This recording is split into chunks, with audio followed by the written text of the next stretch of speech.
একটা সময় ছিল যখন ভারতীয় ক্রিকেট শুধুমাত্র জয় পরাজয়ের খেলা নয়, প্রতিবাদ এবং প্রতিশোধের যুদ্ধ ছিল, যেখানে পঙ্কজ রায়, প্রবীর কুমার সেনের মতো বাঙালিরা দেখিয়েছিল যে বাঙালিরা শুধু ফুটবলেই নয়, ক্রিকেটেও মাহির।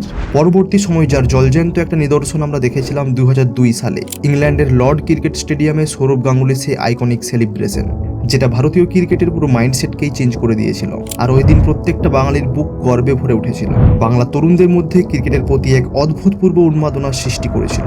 কিন্তু বিগত 2 দশকে সেই চিত্রটা পুরোপুরিই বদলে গেছে। এখন ইন্ডিয়ান ন্যাশনাল ক্রিকেট টিম তো দূরের কথা, ওয়েস্ট বেঙ্গলের ডোমেস্টিক ক্রিকেট টিমেও কোনো বাঙালি প্লেয়াররা চান্স পাচ্ছে না। যেখানে রঞ্জি ট্রফির মতো ফার্স্ট ক্লাস ক্রিকেটে পশ্চিমবঙ্গকে অন্যান্য রাজ্যের প্লেয়াররা এসে রিপ্রেজেন্ট করছে।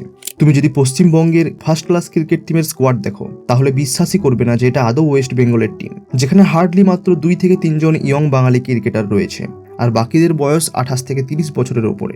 এই ইয়ং ক্রিকেটারদের মধ্যে শুধুমাত্র অভিষেক পোরেলকেই সবাই চেনে, যার কারণ একটাই, অভিষেক পোরেল আইপিএল খেলছে। কিন্তু দুঃখের বিষয় হলো ভারতে আইপিএল এর মতো এত বড় একটা লিগে আজ কোনো বাঙালি খেলোয়াড় চান্স পাচ্ছে না, যেখানে অন্যান্য রাজ্য থেকে বিভিন্ন ইয়ং প্লেয়াররা এসে আইপিএলে এত ভালো পারফর্ম করছে। তাহলে বাঙালির ক্রিকেটের সফর কি সৌরভ গাঙ্গুলিতে এসেই শেষ?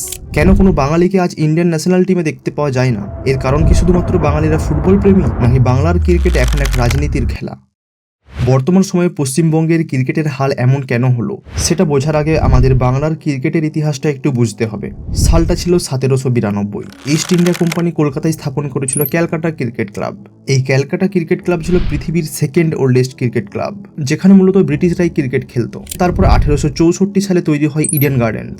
এই সময় ধীরে ধীরে ভারতীয়রাও ক্রিকেটের দিকে একটু একটু করে মনোনিবেশ করতে থাকে। এর কারণ একটাই, ব্রিটিশদেরকে হারানো এবং এটা প্রমাণ করা যে ভারতীয়রা ব্রিটিশদের থেকে কোনো কিছুতেই কম নয়। এই সময়ে ক্রিকেট এবং ফুটবল এই খেলাগুলোকে ব্রিটিশদের বিরুদ্ধে লড়াই করার একটা পথ হিসেবে বেছে নিয়েছিল ভারতীয়রা। আর এই উদ্দেশ্যেই সারদা রঞ্জন রায়, যিনি উপেন্দ্র কিশোর রায়চৌধুরীর দাদা ছিলেন, তিনি 1884 সালে ভারতীয়দের জন্য তৈরি করেছিলেন টাউন ক্লাব। এই টাউন ক্লাব ছিল প্রথম ভারতীয় ক্রিকেট ক্লাব। সারদা রঞ্জন রায় যেভাবে ভারতীয়দের মধ্যে ক্রিকেটকে জনপ্রিয় করেছিল সেটা নিয়ে একটা আলাদা ভিডিও বানানো যেতে পারে। টাউন ক্লাব তৈরি হওয়ার পর প্রায়ই ব্রিটিশদের সাথে ভারতীয়দের ক্রিকেট ম্যাচ হতো। 1884 সালে ইডেন গার্ডেন্সে একটি ম্যাচে নরেন্দ্রনাথ দত্ত 7 উইকেট নিয়েছিল। এই নামটা শুনে যারা এখনো ধরতে পারেনি তাদেরকে বলছি, ইনিই হলেন স্বামী বিবেকানন্দ। হ্যাঁ, স্বামী বিবেকানন্দ এই ক্রিকেটের লড়াইয়েও সামিল ছিলেন। টাউন ক্লাবের পর আরও অনেক ভারতীয় ক্রিকেট ক্লাব তৈরি হতে থাকে। 1884 সালে আরিয়ান ক্লাব, 1889 সালে মোহনবাগান অ্যাথলেটিক ক্লাব, 1891 সালে মোহামেডান স্পোর্টিং ক্লাব, 1920 সালে ইস্ট বেঙ্গল ক্লাব। এই সমস্ত ক্লাবগুলোকে আমরা ফুটবল ক্লাব নামে জানলেও এই ক্লাবগুলো আসলে মাল্টি স্পোর্টস ক্লাব ছিল। একদিকে যেমন বাংলার এই সমস্ত ক্লাবগুলোর হাত ধরে ক্রিকেট এগিয়ে চলছিল, তেমনি অন্যদিকে মুম্বাই পার্সিদের হাত ধরে সেখানেও বেশ কয়েকটি ক্রিকেট ক্লাব গড়ে উঠেছিল। ইয়াং জোরোয়াস্ট্রিন ক্লাব, বোম্বে জিমখানা এবং আরও বেশ কয়েকটি ক্লাব সেই সময় মুম্বাই তৈরি হয়েছিল। এভাবে 19 শতকের শেষের দিকে ভারতে বেশ ভালোভাবেই ক্রিকেট ছড়িয়ে গিয়েছিল। আর ভারতের এই ক্রিকেটকে সঠিকভাবে নিয়ন্ত্রণ করা এবং আন্তর্জাতিক স্তরে ভারতকে রিপ্রেজেন্ট করার জন্য 1928 সালে গঠিত হয় BCCI, board of control for cricket in India. ক্রিকেটকে ভালোভাবে ম্যানেজ এবং ডেভেলপ করার জন্য বিসিসিআই প্রত্যেক রাজ্যে তৈরি করেছিল ক্রিকেট অ্যাসোসিয়েশন, যেমন সিএবি, এমসিএ, এইচসিএ ইত্যাদি। এই ক্রিকেট অ্যাসোসিয়েশনগুলির কাজ হলো সেই রাজ্যে ভালো ক্রিকেট ইনফ্রাস্ট্রাকচার গড়ে তোলা এবং ডোমেস্টিক ম্যাচে রাজ্যগুলোকে রিপ্রেজেন্ট করা। 1932 সালে ভারত প্রথমবারের মতো ইন্টারন্যাশনাল টেস্ট ম্যাচ খেলেছিল, যেখানে প্রতিদ্বন্দ্বী দল ছিল ইংল্যান্ড। আর অ্যাজ এক্সপেক্টেড ভারত সেই ম্যাচটি 158 রানে হেরেছিল, কারণ সেই সময় ভারতীয় ক্রিকেট এতটাও উন্নত হয়ে ওঠেনি। আর ভারতের এই ক্রিকেটকে আরও উন্নত করার জন্য 1934 সালে প্রথম বিসিসিআই একটি domestic tournament the championship of ইন্ডিয়ার আয়োজন করেছিল, যেটাকে আমরা এখন রঞ্জি ট্রফি নামে চিনি। এই সময়কালে ক্যাব অর্থাৎ cricket association of Bengal domestic টুর্নামেন্টগুলোতে খুব ভালো প্রদর্শন করত, যেখানে কমল ভট্টাচার্য, শরদিন্দ্রনাথ ব্যানার্জি, কার্তিক বোস, প্রবোধ দত্ত, নির্মল চ্যাটার্জির মতো বাঙালিরা সিএবির হয়ে খেলত। সিএবি 1936 সালে রানার্স এবং 1938 সালে প্রথমবারের মতো রঞ্জি ট্রফি জেতে। এই সময় বাঙালি ক্রিকেটারদের রমরমা বেশ ভালোই ছিল। এরপর আরও বেশ কয়েকজন বাঙালি দক্ষ ক্রিকেটার যেমন প্রবীর কুমার সেন, পঙ্কজ কুমার রয় ভারতের জাতীয় দলের হয়ে খেলেছিল। তারপর 1960 থেকে 1990 এর মধ্যেও বেশ কয়েকজন বাঙালি ক্রিকেটার ভারতীয় দলের হয়ে খেলেছিল। তাদের মধ্যে উল্লেখযোগ্য হলো গোপাল বোস, সুব্রত গুহ, অম্বর রয়, চুনি গোস্বামী।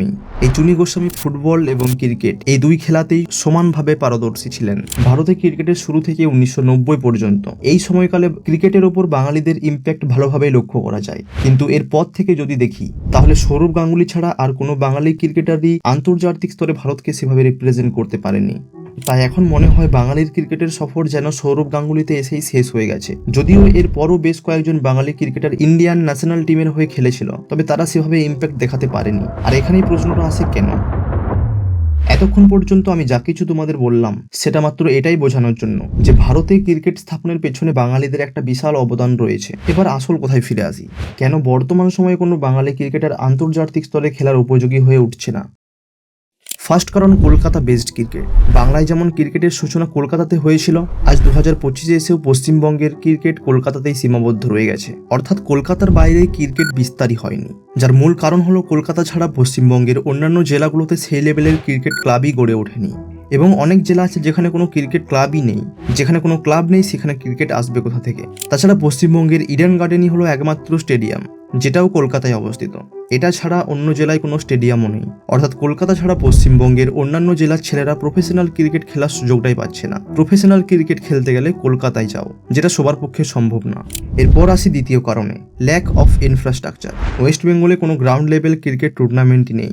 যেমন মুম্বাই, গুজরাট, দিল্লি এবং আরও অন্যান্য রাজ্যগুলোতে বিভিন্ন school level tournament, under 12 tournament, under 16 টুর্নামেন্টগুলো হয়, কিন্তু পশ্চিমবঙ্গে কোনো স্কুল লেভেল টুর্নামেন্টই নেই। স্কুল লেভেল টুর্নামেন্ট তো দূরের কথা, প্রফেশনাল ক্রিকেট যে কি হয় সেটাই পশ্চিমবঙ্গের স্কুলগুলোতে শেখানো হয় না, তো টুর্নামেন্ট তো দূরের কথা। যেখানে দুর্নীতি হবে আর ওয়েস্ট বেঙ্গলের নাম থাকবে না, এটা তো হতেই পারে না। তাই এর আগে অন্য কিছু না বলে এবার কারাপশন এবং নেপোটিজমের কথায় আসি।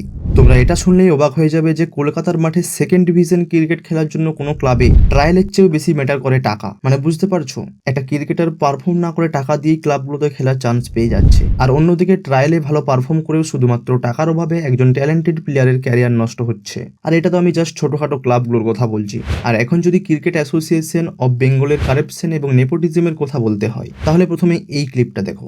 বিকজ আমরা যদি আজকে এত পারফরমেন্স করে যদি না চান্স পাই, তো আমার যারা জুনিয়র আছে তারাও দেখছে, তারাও ভাববে আরে यार সিরিয়াসলি এখানে খেলে কি লাভ, সিস্টেমটাই রং।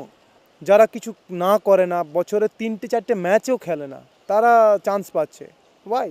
কেন এটা হচ্ছে? কেন আমরা কয়েকজন প্লেয়ার শুধু বেঙ্গল থেকেই এটা ফেস করছে? অন্য কোনো স্টেটের প্লেয়ার কেন এটা ফেস করছে না?